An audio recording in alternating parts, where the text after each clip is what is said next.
Hi everyone, you are watching the Living Beyond Asana vlog, and I am Brittany Paul Castro. And today on the vlog, I am interviewing Jordi Lippe. She is the founder and creator of the wellness organization Urban Chi.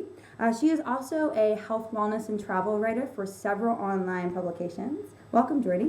Thank you. It's great to have you here. Yeah, thank you so much. I'm really excited. Yeah, so one thing that you and I have in common, I believe, is that we both write for the Huffington Post. Yes, that's true. Correct. Awesome. So recently, you wrote an article on the Huffington Post in March, right? Just in March, right? Not that long ago. Actually, to be completely honest, I wrote it a little while ago. Ah, okay. When I was sort of first getting into this whole holistic world. So I think it was actually my first piece ever on Huffington Post. No, it was my second. It was my second piece ever on the Huffington Post. But cool. I actually wrote it a couple years ago. Oh, but nice. It still holds true, which is why I feel like it was something that I wanted to talk about with you. Yes.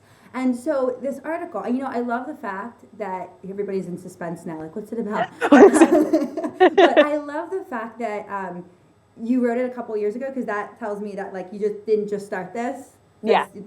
So what we're referring to, cryptically, is something really beautiful that Jordi does frequently every day to stay balanced. And I mean, I would even go out on a limb to say kind of like grounded and connected, it seems, right? It's a really, Definitely. Yeah, it's a really beautiful, just two very simple things that simple and yet deep, in my opinion, that she does every day. So go ahead and tell us a little bit about like how this came to be and what these things are. Absolutely. So the name of the article is 10,000 Steps, 100 Blessings. Yes. And in all honesty, a few years ago, a little over 4 years ago, my father passed away suddenly. And I was really sort of struggling to find that balance in my life again. My whole world was turned upside down. Everything that I thought was going to happen no longer is happening. And so I sort of had to rewrite my story, but I just had to get used to my new life. That life was over, and this is my new life. And what I found myself doing, I actually went to a fitness class, and someone told me, walk 10,000 steps a day. And, it'll help you maintain yourself physically, which is good, because 10,000 steps a day is a pound a week if you change nothing else in your life. Not that I was overweight or anything, but I was just looking for a way, because I just didn't have the energy to get to the gym or do something super active, because so much of my energy was taken up by this overwhelming grief. So I just started walking. And right when I got that advice, my mom sent me this article called 100 Blessings That You Are Supposed to Say Every Single Day. Now, this is based in Judaism. I was raised Jewish, but the sentiment of the 100 blessings transcends any sort of religion. Basically, it's to say how grateful you are for all of the little things in life. To be thankful for your cup of coffee in the morning, to be thankful that you can go out for a walk, to be thankful for the people that are still in your life. So it's just saying those 100 blessings every single day. So I started taking these walks. I happen to live in Manhattan, so that's pretty easy, because I don't drive anywhere. And I just started walking. I got myself a pedometer, which I actually have on right now. Wait, what number are you at right now? Oh, let's see. I walked to Midtown today. I'm at 6,773 steps. Nice. And it's about like 3 o'clock. So yeah, exactly. And so I started going on these walks, and I would leave my phone at home and just sort of, be with myself, be with my thoughts. And it allowed me the time to digest everything that I was going through. And like you said, it also made me feel really grounded. Yeah. And I actually, surprisingly enough, had a conversation with someone last night that I was interviewing them for an article about how people grieve in unique ways. And she was telling me that she was a grief expert. She was telling me about the 6th step of grief, which some people don't ever get to. But what it is basically certain people take that grief and then manifest it into something physical or creative.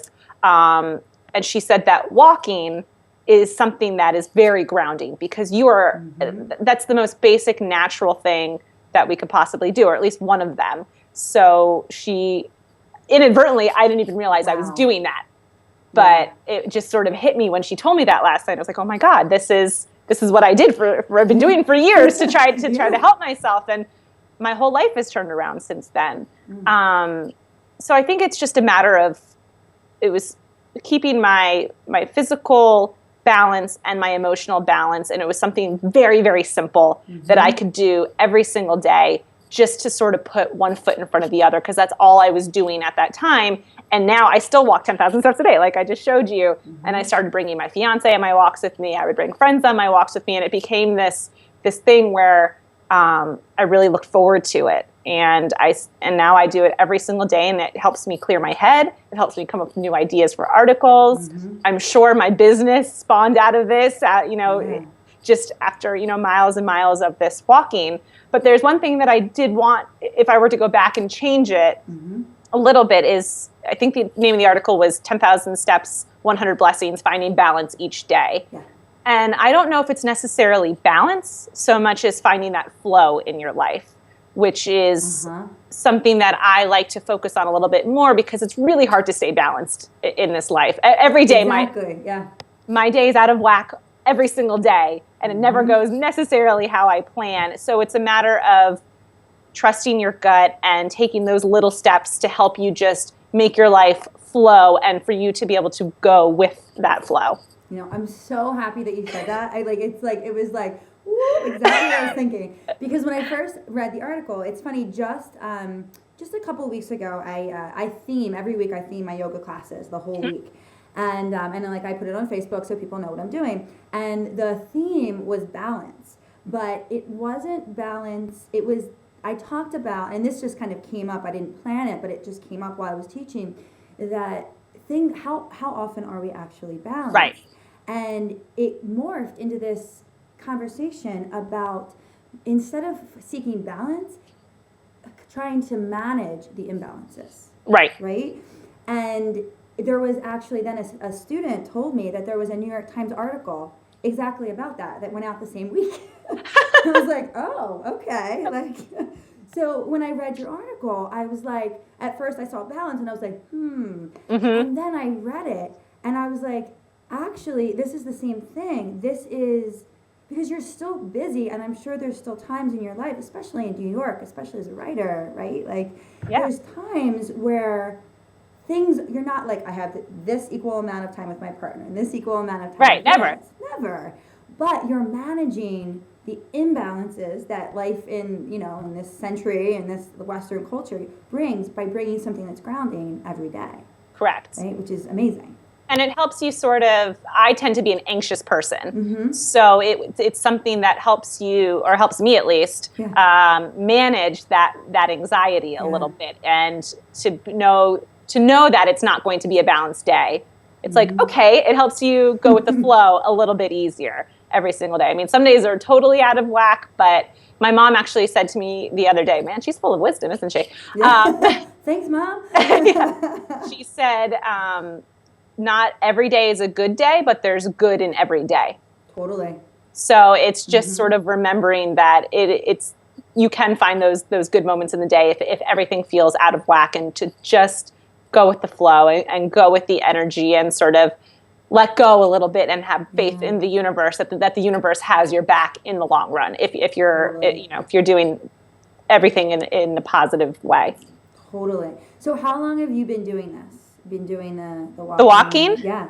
Let's see. I have probably, my father passed away over 4 years ago, so probably 3 years now. Wow. So I wrote that article early on, way before I was even considering becoming a health coach or starting my business. I mean, I was an entertainment journalist for 6 years. More than that, 10 years. But so I was in the craziest of crazy worlds. That's way different. My life was surrounded by Kim Kardashian all day. And, after that happened to me, I just, that world didn't really make sense. I stayed in it for a very long time after it. I actually only started doing this full time about a month ago. Wow. And it just helped me step by step. Figure out what my journey is going to be, or at least follow along the journey where my heart was leading me. Oh, that's so beautiful.